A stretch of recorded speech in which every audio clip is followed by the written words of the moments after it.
Bien, estimados amigos, tengan ustedes muy buenas noches. Les saluda a su amigo, el doctor Rubén Saavedra Rodríguez, gerente general de estrategia Tax and Legal. El día de hoy nos hemos reunido para conversar un tema que yo veo cada vez la administración tributaria va controlando más. Lo digo por la práctica profesional.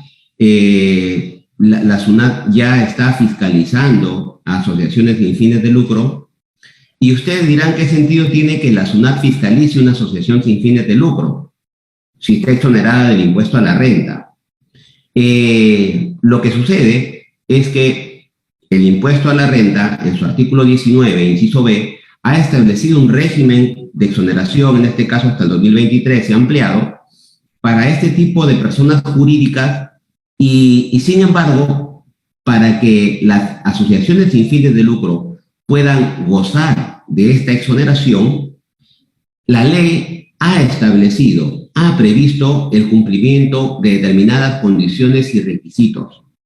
Entonces, lo que la administración tributaria está evaluando es si es que el contribuyente viene cumpliendo con estos requisitos, que en muchos casos se advierte en las fiscalizaciones que no se cumplen, sobre todo en aquellos casos en los que se haya determinado que existe distribución directa o indirecta de los excedentes que obtiene una asociación sin fines de lucro, o las utilidades, si es que estuviéramos frente a una entidad con fines lucrativos. En este caso estamos hablando de excedentes. Entonces, hay que analizar un poco el marco legal, el marco jurídico de las asociaciones sin fines de lucro, y ver aquellos aspectos que la administración tributaria está poniendo el ojo, está fiscalizando, y además comentarles algunos aspectos controvertidos de la normativa y de la propia inspección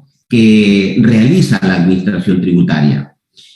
Voy a permitirme usar diapositivas que he preparado para esta ocasión, que nos van a permitir guiar la exposición. Permítanme cargar las diapositivas. Bien.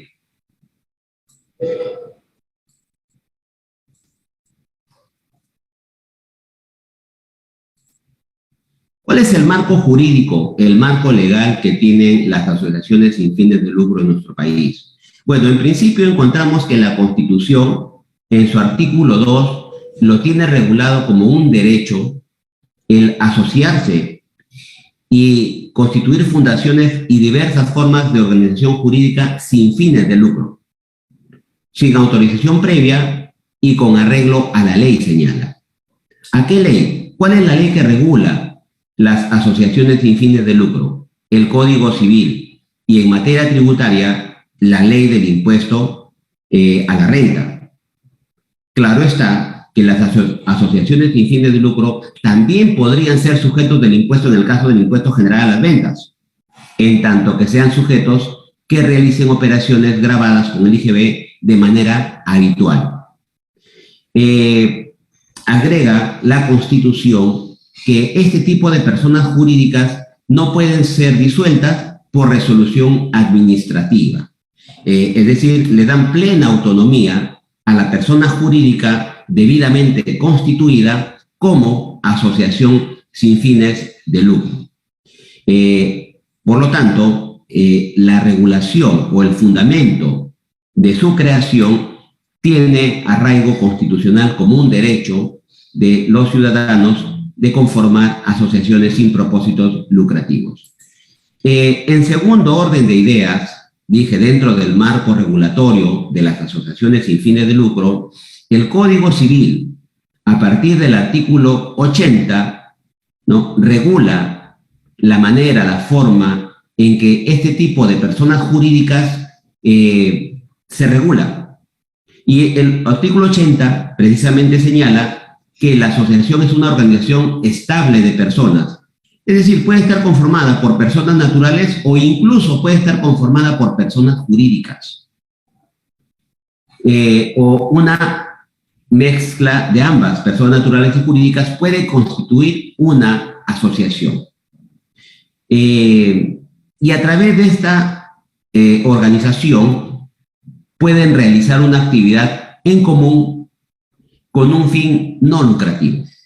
Es decir, un conjunto de personas naturales o jurídicas se asocian para llevar a cabo un fin específico, un fin en particular, pero no con el propósito lucrativo, o sea, no con el propósito de beneficiarse. Es decir, a diferencia de las personas jurídicas societarias que sí persiguen un fin lucrativo, estas no tienen este propósito. Y acá hago un breve paréntesis, porque cuando nosotros analizamos la regulación jurídica o el marco jurídico de una asociación sin fines de lucro, si bien es cierto, recurrimos al artículo 80 y siguiente del Código Civil, es importante tener en cuenta que en algunos casos recurrimos a normas jurídicas distintas al Código Civil para poder darle el sentido y alcance o integrar la regulación de estas asociaciones. Les cuento esto porque en algún momento me tocó patrocinar la fusión de dos asociaciones sin fines de lucro. Pero el caso de la fusión, escisión o la reorganización societaria o de asociaciones, en todo caso, no está previsto en el Código Civil. No hay regulación. Entonces, aun cuando la Ley General de Sociedades está pensada bajo el supuesto de sociedades anónimas u otro tipo de sociedades que tienen propósitos lucrativos, se tuvo que recurrir de forma supletoria a este marco jurídico que, como digo, está pensado en entidades u organizaciones que persiguen un propósito lucrativo. Concluyendo, por tanto, las asociaciones sin fines de lucro, desde la perspectiva del Código Civil, son una organización estable de personas naturales o jurídicas que van a llevar a cabo una actividad común, pero no tienen propósito de ganar, de lucrar. Por esa razón, porque no tienen propósito lucrativo, es que la ley del impuesto a la renta concede esta exoneración. Concede esta exoneración. Como ustedes sabrán y podrán advertir, la ley del impuesto a la renta lo que grava o pretende gravar es la capacidad contributiva del sujeto que genera una renta, una ganancia. No es el caso de estas asociaciones sin fines de lucro. Sin embargo, en el tiempo se ha venido advirtiendo una serie de excesos y abusos, ¿no? Una especie de sacarle la vuelta al marco legal, constituir una asociación sin fines de lucro con el solo propósito de no pagar el impuesto a la renta. Entonces, constituimos una asociación sin fines de lucro con propósitos educativos y los asociados se nombran directores, rectores de las entidades educativas y se asignan sueldos excesivos, más allá del valor de mercado, más allá de lo razonable.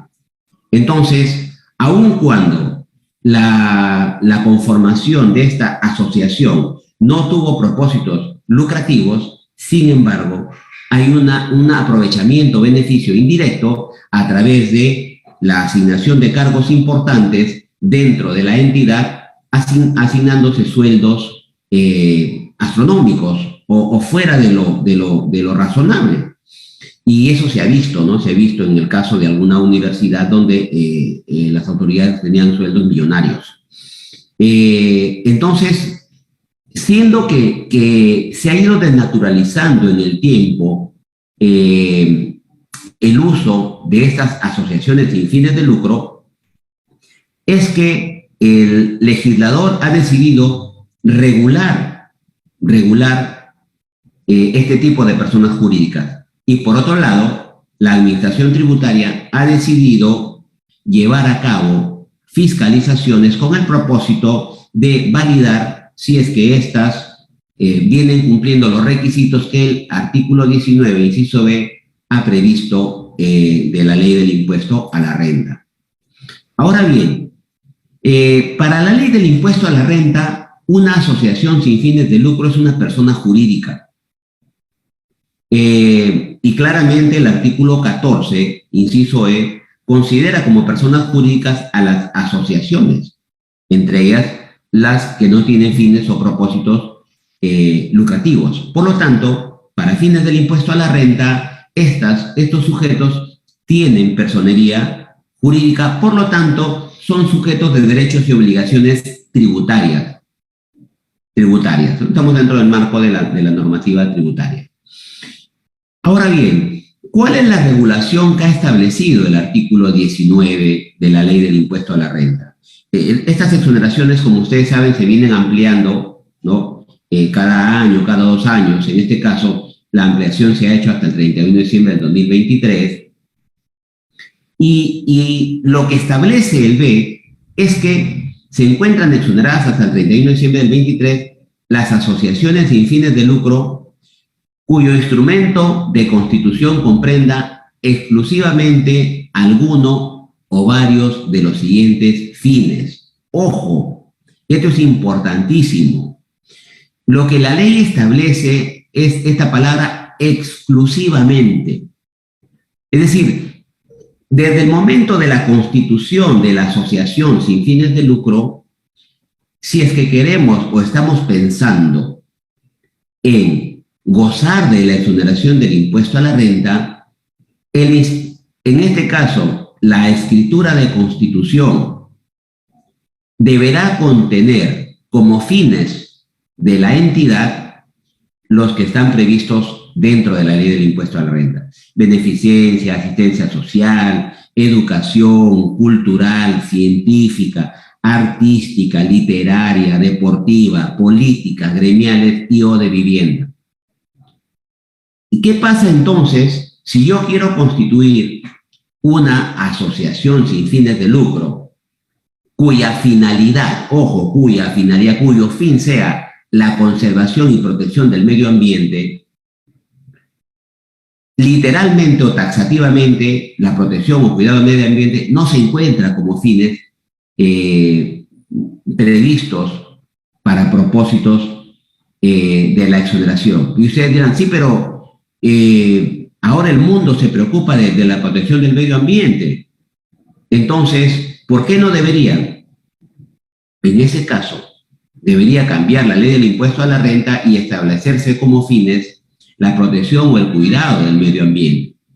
Y en ese caso, si es que quisiéramos constituir una asociación con ese propósito, necesariamente habría que esto estar previsto en la ley. Caso contrario, deberán saber que los rendimientos excedentes que genera una asociación sin fines de lucro orientada a la protección y cuidado del medio ambiente no serán exonerados de la ley de impuesto a la renta, porque para estos propósitos recuerden que hay que inscribirse al registro de entidades exoneradas del impuesto a la renta y simplemente al momento de solicitar la inscripción, la administración tributaria no aceptará la inscripción. Y entonces, si no aceptan la inscripción, evidentemente no hay beneficio de exoneración del impuesto a la renta. Entonces, el primer filtro que hay que tener desde la Constitución es precisamente el de cuáles son los fines. Ahora, ¿qué pasa con las asociaciones sin fines de lucro que se han constituido, ¿no?, y que no tienen exclusivamente estos fines? Puede que tengan varios de estos, pero agregaron uno que no está comprendido. Evidentemente no podrán inscribirse. ¿Y qué pasa si es que en algún momento se llegaron a inscribir?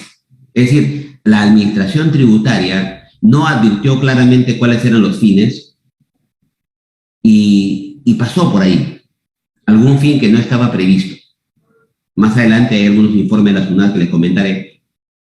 Entonces, el reglamento de la ley de impuesto a la renta dice que la inscripción en el registro es declarativa. Es decir, si en algún momento la administración tributaria, detectara que yo igual me inscribí en el registro, pero que mis fines no están alineados con lo que establece la ley, me podría sacar del registro.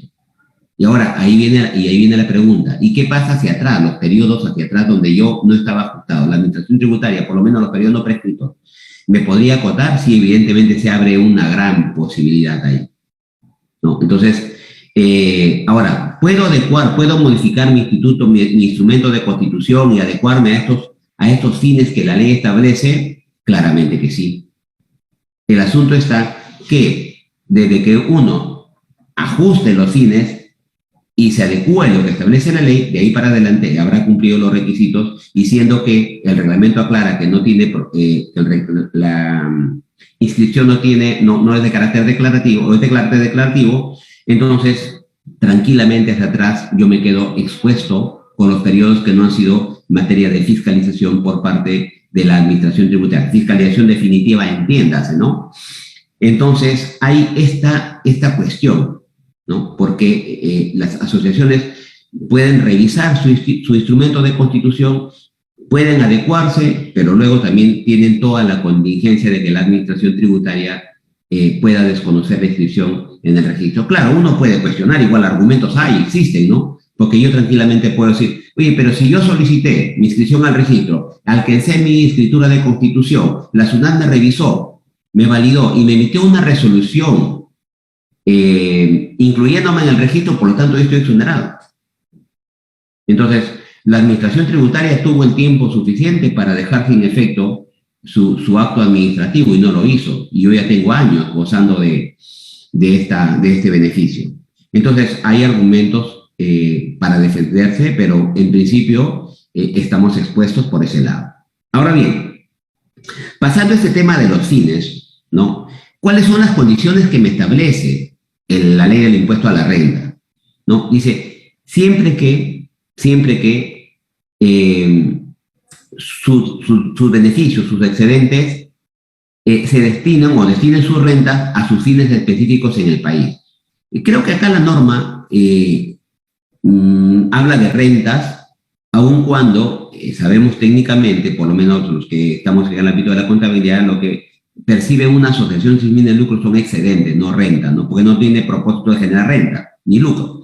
Pero bueno, lo que dice es que las rentas que generen estas entidades deban destinarlo a sus fines específicos. Y ahí se abre otro tema también, porque ¿qué pasa si es una entidad, una asociación sin fines de lucro con propósito cultural, difunde la cultura, y tiene un local que lo alquila, y esa ganancia que le genera el alquiler lo destina a promover la cultura? ¿Esta entidad gozará del beneficio de la exoneración del impuesto a la renta? Bueno, en principio sí, porque su fin es difundir la cultura. Sí, pero está realizando alquiler, sí, pero es una actividad que le genera renta, y todas sus rentas están exoneradas, pero en tanto que lo destinen a sus fines. Ah, pero si ese alquiler yo más bien lo destino a fines distintos a la cultura, entonces ahí estaría incumpliendo la norma. Y hay una confusión ahí en algunos contribuyentes que no tienen claro esto.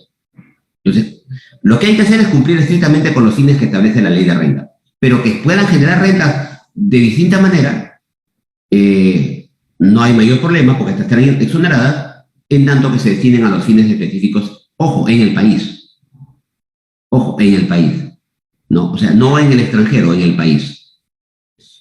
Y luego viene otro de los requisitos que también es importante, que es una limitación, que estas rentas no deban ser distribuidas ni de forma directa, ¿no? Es decir, como asignándose una especie de dividendo, ni de forma directa, ni tampoco de manera indirecta.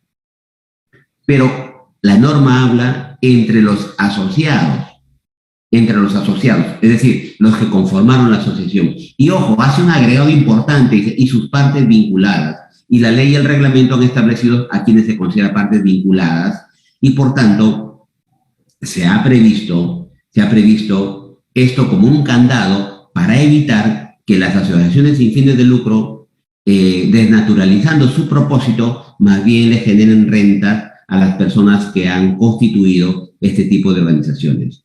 Un requisito más, una condición adicional que te pone la ley del impuesto a la renta es que de manera expresa el estatuto debe contener una cláusula en la cual se señale que si esta entidad se liquida, se disuelve, su patrimonio debe ser destinado a una entidad de similares fines o de los fines contemplados en el inciso B del artículo 19, que es los que acabamos de mencionar. Entonces, ojo, que estos requisitos deben necesariamente cumplirse para poder gozar de la exoneración. Ahora bien, alguna jurisprudencia del Tribunal Fiscal a comentar, ¿no? En este criterio, por ejemplo, en el que ustedes ven en su pantalla, en el primer criterio, se concluye que para la exoneración del impuesto a la renta, las asociaciones sin fines de lucro deben desarrollar de manera exclusiva alguno o algunos de los fines que señala la ley. Por lo que de no cumplirse dicha exclusividad, la totalidad de sus rentas se encontrarán gravadas con dicho tributo. Ojo, entonces, ¿qué es lo que entendemos de esta resolución? Una asociación sin fines de lucro que tiene propósitos culturales y además de protección del medio ambiente. Esos son sus fines. Como la norma habla de exclusividad y tiene un fin no comprendido, entonces, por lo tanto, no goza de la exoneración. Pero, ¿y las rentas generadas por la parte cultural deberían estar exoneradas? No. Nada, se grava con todo.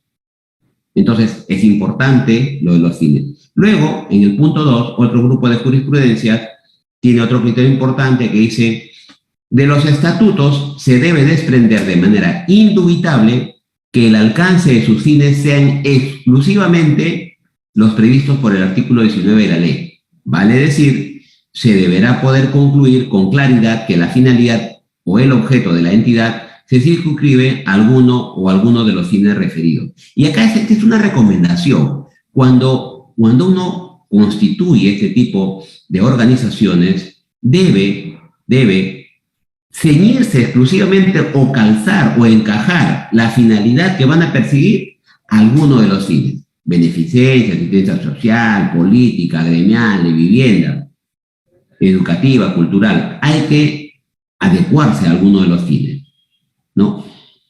Que claro, que pueda realizar otro tipo de actividades como el alquiler y esto, pero en tanto no estén los fines, no hay problema. Los fines sí debe estar claramente establecido, alineado con el 19b de la ley del impuesto a la renta. Y por último, los medios para la consecución de los fines no deben ser confundidos con estos últimos para efectos de la evaluación de la inscripción en el registro de entidades exoneradas del impuesto a la renta. Este criterio es muy importante y va alineado con lo que les comentaba anteriormente. Es muy importante. Ojo, pongan mucha atención acá. Porque estas resoluciones dicen claramente, si tú, para cumplir tu fin cultural, deportivo, educativo o de beneficencia, realizas cualquier tipo de actividad, ¿sí? Lo que tú generes, en tanto lo destines a tus fines, es correcto, es conforme. Es más, en este caso es una asociación sin fines de lucro en donde han presentado su solicitud, los fines están alineados en la ley del impuesto a la renta, pero en otros articulados se establece la posibilidad de alquilar, ¿no? De generar algún otro tipo de renta. Claro, pero si eso se distribuye o se destina al cumplimiento de los fines, no habrá problema. No habrá problema. Entonces, aclaro esto. Este criterio está compartido, además, con esta carta 008-2011 que ha emitido la propia Administración Tributaria en respuesta a una consulta. Y ahora bien, el motivo, en buena cuenta de un poco de la charla del día de hoy, es precisamente evaluar este informe 091-2021 de la SUNAT, donde se le hace una serie de consultas a la administración tributaria y responde pues claramente porque el enfoque que le han dado a la consulta creo que no ha sido como que la más idónea, la más acertada, porque no han tenido claro qué cosas son los fines y qué cosas son las actividades que pueden generar renta para el mantenimiento o la consecución de los fines.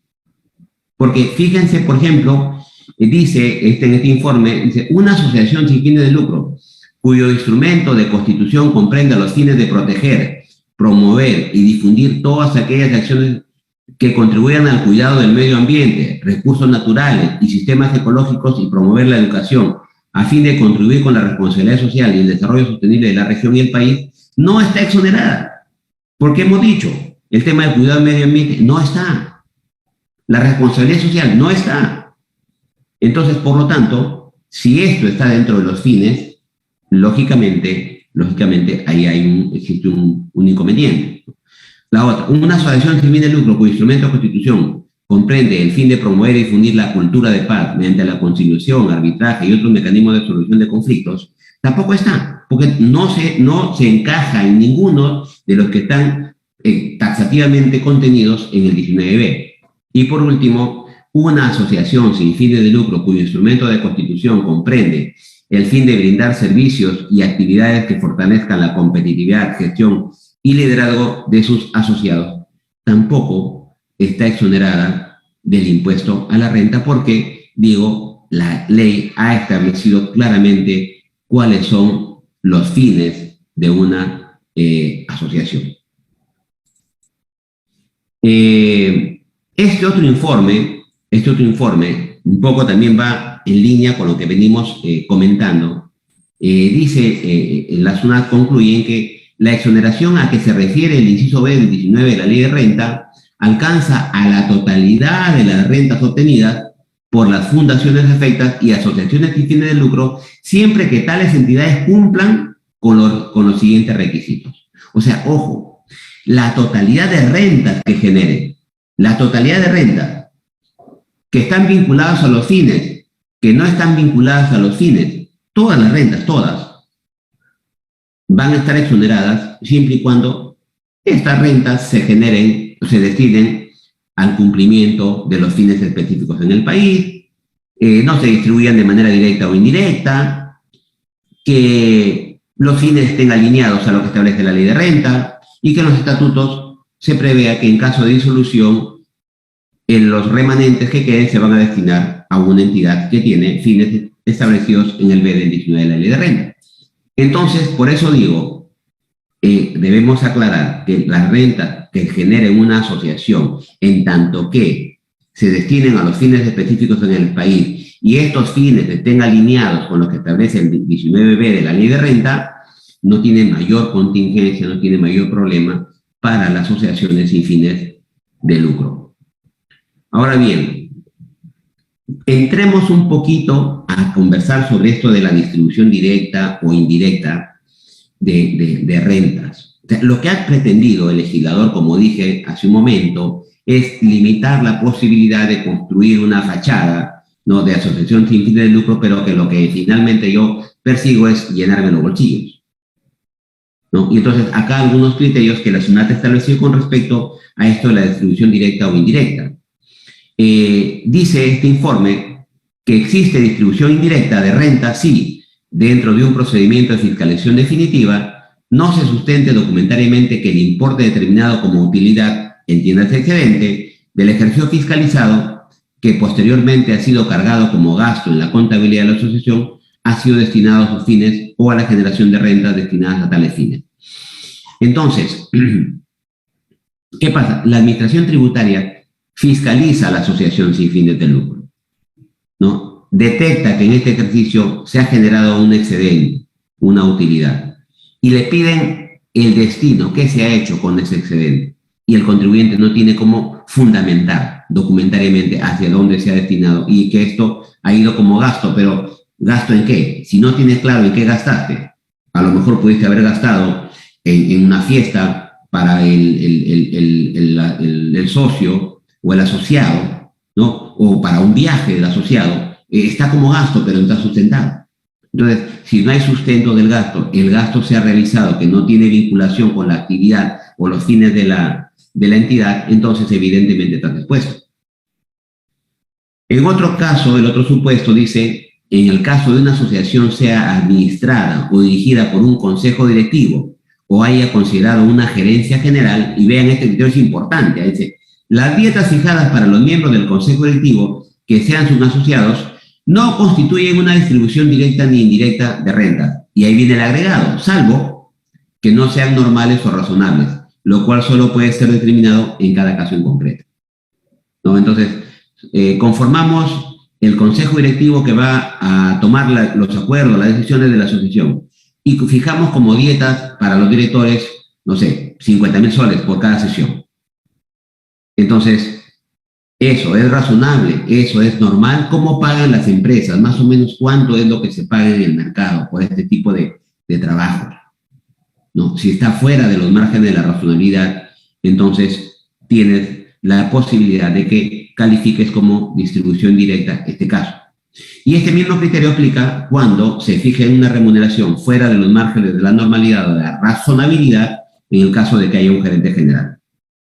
Y por último, este informe, la SUNAT trae otro criterio que dice, a fin de sustentar el destino de las rentas correspondientes al ejercicio en materia de fiscalización, podría requerirse que se presente la documentación sustentatoria del destino de tales rentas correspondientes a los ejercicios posteriores a aquel que es objeto de fiscalización, lo cual conlleva la necesidad de que se amplíe el ejercicio objeto de fiscalización. Te están fiscalizando 2017, te están preguntando qué has hecho con la renta y tú no respondes.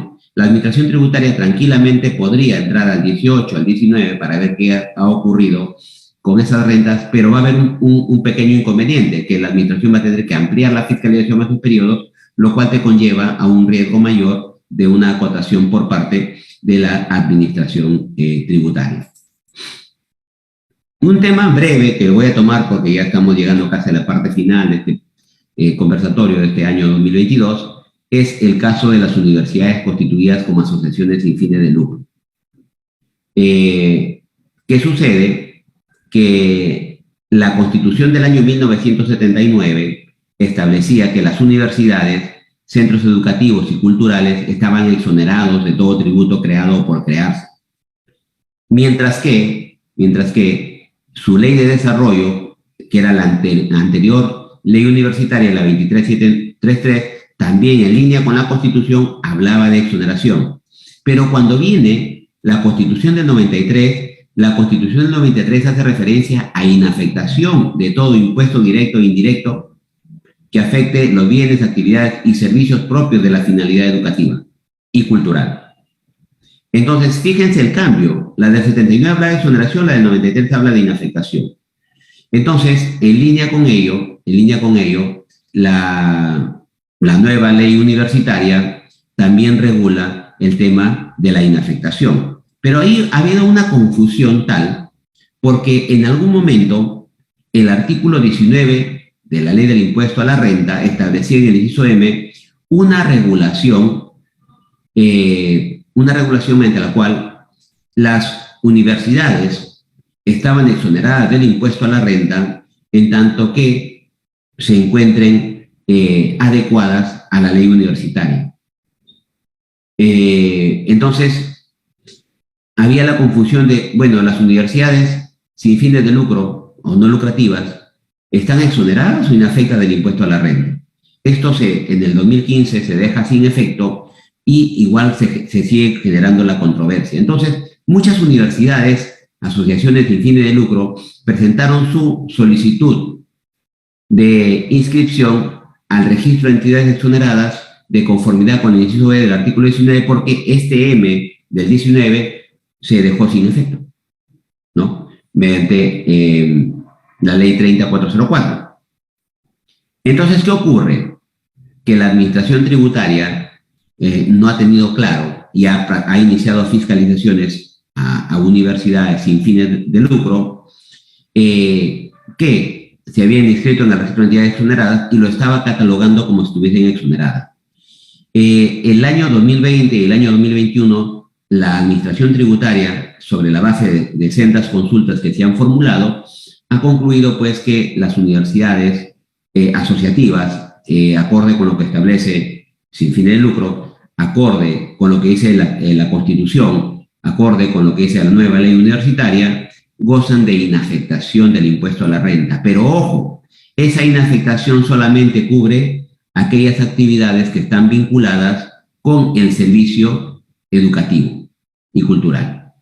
Entonces, incluso hay todo un tema, ¿no? Porque señala que aquellos otros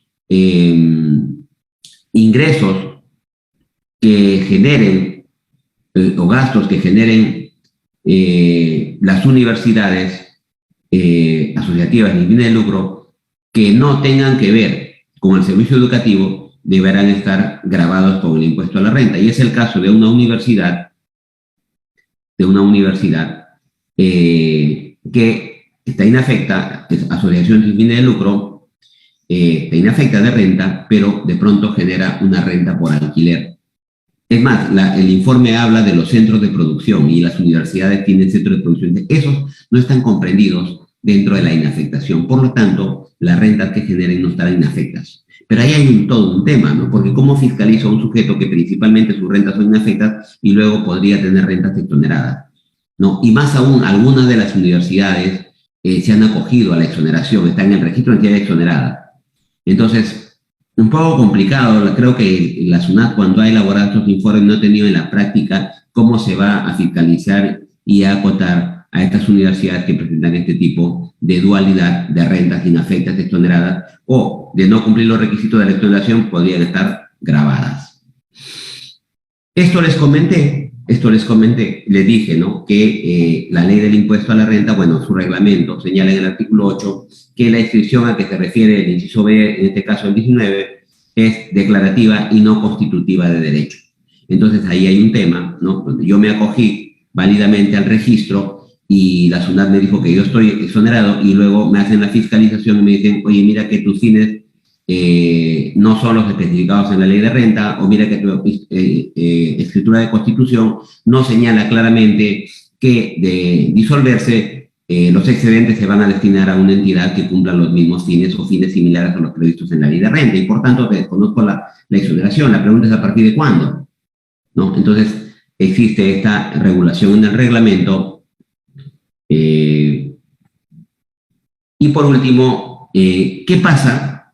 Ya que estamos hablando de este tema, de que, muy bien, ¿qué pasa en la práctica? Una asociación sin fines de lucro se constituye, cumple los fines, establece que si se disuelve, los excedentes se destinarán a una entidad de similares fines o previstos en la ley de renta. Muy bien, está en el registro de entidades exoneradas, empieza a generar su actividad y, evidentemente, no paga el impuesto a la renta por la exoneración. Claro, pero la administración tributaria deberá verificar si no se da el supuesto de distribución directa o indirecta del excedente, de la renta, como le llama la ley. Y en este caso, los supuestos son bastante amplios, ¿no? ¿Qué pasa cuando hay un gasto que no está debidamente sustentado? Está el gasto contabilizado, pero dice para pago X, pero no está debidamente sustentado. ¿Cómo se sabe que está vinculado con la finalidad de la entidad? O gastos falsos, operaciones no reales, ¿no? Pueden generar supuesto de distribución directa o indirecta de renta. Entonces, ¿cuál es la consecuencia de que la administración tributaria de una fiscalización concluya que has incurrido en el supuesto de distribución directa o indirecta del excedente o de la renta? Señala en el propio artículo 19 de verificarse que una entidad incurre en distribución directa o indirecta de rentas, la SUNAT le dará de baja en el registro de entidades exoneradas del impuesto a la renta y dejará sin efecto la resolución que los calificó como perceptora de donaciones. Entonces, ojo, el efecto inmediato es te dan de baja. Pero, ¿cuál es el otro efecto? La fundación o asociación no gozará de la exoneración del impuesto a la renta en el ejercicio gravable en que se le dio de baja. ¿no? En el referido registro ni en el siguiente, y podrá solicitar una nueva inscripción vencido estos 2 ejercicios. Pero además también, si por ejemplo, te están fiscalizando 2018, ¿sí? Ahora, en el 2022 te están fiscalizando 2018, y se detecta que se ha dado el supuesto de distribución directa o indirecta. Te van a gravar con el impuesto a la renta la totalidad de tus rentas por el 2018, pero además por el 2022 pierde la exoneración y por los 2 años siguientes. Entonces, fíjate que las consecuencias son bastante complejas. Entonces, ¿cuál es mi sugerencia? Mi sugerencia es que quienes gestionan, administran, dirigen una asociación sin fines de lucro contraten una revisión, primero, de si el instrumento de constitución comprende o no los fines que establece la ley de renta y se cumple con el requisito de que en caso de disolución los excedentes, los bienes, se van a destinar a una entidad que cumple los fines que estableció en la ley de renta. Segundo, y más importante aún, es verificar si en los años respectivos no se ha dado el supuesto de distribución directa o indirecta de rentas o beneficios. Entonces, como verán, la situación para el caso de las asociaciones sin fines de lucro podría ser complicada, compleja, en tanto que deban de asumir una fiscalización por parte de la administración tributaria. Pues bien, con esto estamos cerrando. Me han hecho, bueno, algunas consultas, vamos a ver. Hubiera sido bueno que las que hacen consultas se identifiquen, sería fantástico. Buenas noches, una consulta, dice, una asociación sin fines, con fines de asistencia social, beneficencia, ¿tendría algún problema con la exoneración del impuesto a la renta si uno de los asociados o fundadores de la asociación recibe algún apoyo, ya sea médico o víveres? Bueno, en realidad ahí habría que analizar si es que este apoyo se ha hecho dentro del contexto de la asistencia social o de la beneficencia. Creo que no habría problema, y la razonabilidad también de esto, ¿no? Entonces creo que por ahí no habría problemas, pero igual es un tema que hay que sustentarlo y documentarlo. Sin duda, han habido algunas otras preguntas y estamos al cierre. Yo les agradezco el día de hoy. Está presente acá en sala, tenemos cerca de 180 participantes. Me quedo todavía con el tema pendiente de todo el tema de donaciones. En una siguiente reunión vamos a hablar ya del tema de donaciones, que también tiene vinculación con asociaciones sin fines de lucro y que algunas empresas pues deducen gasto por donaciones. Cómo se sustenta, cómo me inscribo, eso lo trataremos en una sesión posterior. Por lo demás, estimados amigos, gracias por su atención.